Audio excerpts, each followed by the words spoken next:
सोचिए एक ऐसी नेता जिसके एक इशारे से पूरा यूपी कांपता था, लेकिन आज वो चुनावी मैदान में अकेली खड़ी है। रैलियों में खाली कुर्सियां और जनता के मन में सिर्फ एक सवाल, आखिर मायावती का डाउनफॉल हुआ कैसे? क्या ये उनकी खुद की अपनी गलती थी या कोई राजनीतिक साजिश? चलो जानते हैं डाउनफॉल की पूरी कहानी। 1970 से 80 का दौर जब दलित समाज शोषण और अपमान से जूझ रहा था, तब काशीराम जी एक नारा देते हैं कि जिसकी जितनी संख्या भारी उसकी उतनी ही हिस्सेदारी। यहीं से शुरू होती है बसपा की कहानी और इसी आंदोलन से निकली एक युवती मायावती, जो दिल्ली के सामान्य स्कूल से पढ़कर एक शिक्षिका बनी। इसी को राजनीति में उतारा काशीराम जी। मायावती अब सिर्फ एक नेता नहीं, दलित आइकॉन बन चुकी। 1995 में यूपी की पहली दलित महिला मुख्यमंत्री बनी और करिश्मा तो 2007 में क्या, जब अकेले दम पर पूर्ण बहुमत से यूपी में सरकार बना दी। दलित प्लस ब्राह्मण समीकरण, जिसे सोशल इंजीनियरिंग कहा गया, नीला झंडा, हाथी का चुनाव और बहन जी का नाम हर गाँव गली में गूंजने लगा। लोग ये तक कहने लगे कि अब की बार बहन जी प्रधानमंत्री बने। लेकिन यहीं से शुरू होती है बहन जी के डाउनफॉल की कहानी।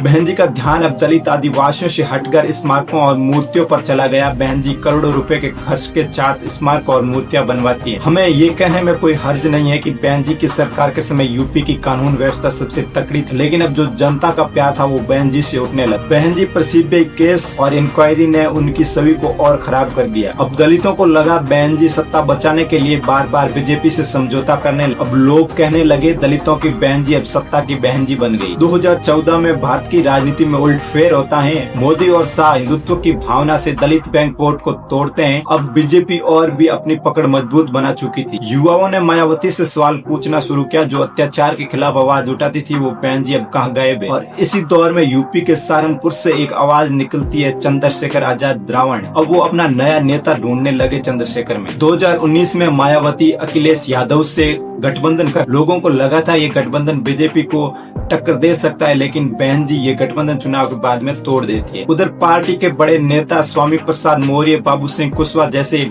नेता पार्टी को छोड़कर चले जा रहे थे। पार्टी अंदर से खोखली होती जा रही। किसान आंदोलन, दलित आंदोलन और अत्याचार, इन सब पर बहन जी की चुप्पी ने दलितों का विश्वास और तोड़ दिया। अब बहन जी की रैलियों में भीड़ घटने लगी और 2022 और 24 में बहन जी का चुनाव एकदम जीरो पर पहुंच गया। कभी लाखों की भीड़ खींचने वाली बहन जी अब काली कुर्सियों पर लड़ रही। बहन जी का डाउनफॉल किसी नेता की हार नहीं, लेकिन दलितों के उस सपने की हार है जो काशीराम ने सजोया था। अब सवाल ये है, क्या बहन जी फिर से अपने आप को दलितों के आइकॉन साबित कर पाएगी या राजनीति की बागडोर चंद्रशेखर के हाथ में आ जाएगी? ऐसे वीडियो देखने के लिए वीडियो को लाइक, शेयर, सब्सक्राइब